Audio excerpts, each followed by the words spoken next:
is actually, see how it's firm to the touch? It's not firm, but it's not sticky when I touch it.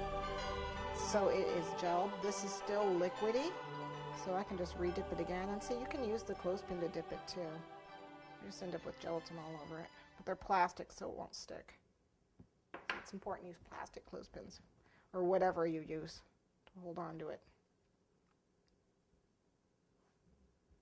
And you want a nice thick coat. See how it doesn't always stick? That's the problem I find with the cooking spray.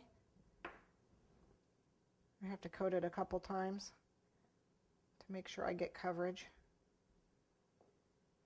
which is why I like to shorten it. I'm just used to, I guess it's what you're used to.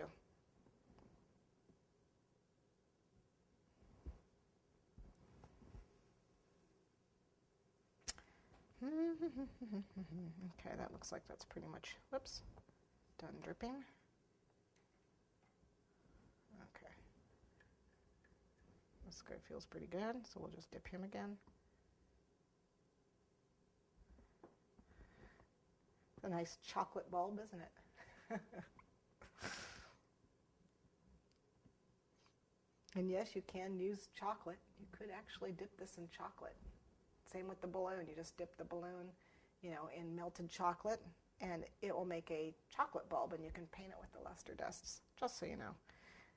If you happen to do that, though, you have to make sure you use lights that that are not hot, or you'll melt them.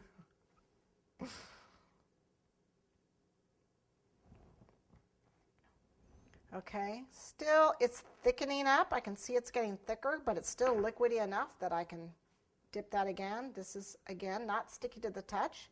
So I'm going to go ahead and give it a third dip. I do want it nice and thick.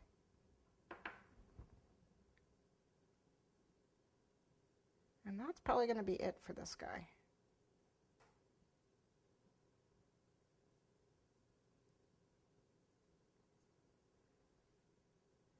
Get all those drips off. Remember, it's as it dries, it gets cold. So when you dip it, it's going to congeal faster because it's cold. And these long guys, you can just pinch them off.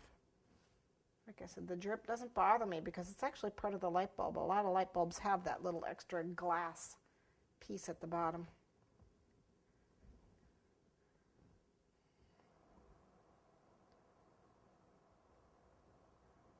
Now, if this does get so thick that you can't cover your light bulb, well, you can pop this back into the microwave for about 5 seconds to thin it out again.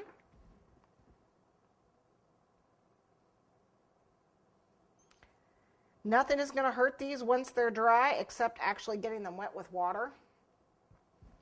What you do want to make sure of, that I always do, is I always make sure I can get at that knot, because I need to pop this balloon and then I'm going to pull it out. So make sure that you aren't, completely, let me use this one. You aren't completely full of gelatin all the way, covered all the way up to the top, or you're not going to be able to get the balloon out. It'll dry hard. We'll just let that dry. We'll put this aside.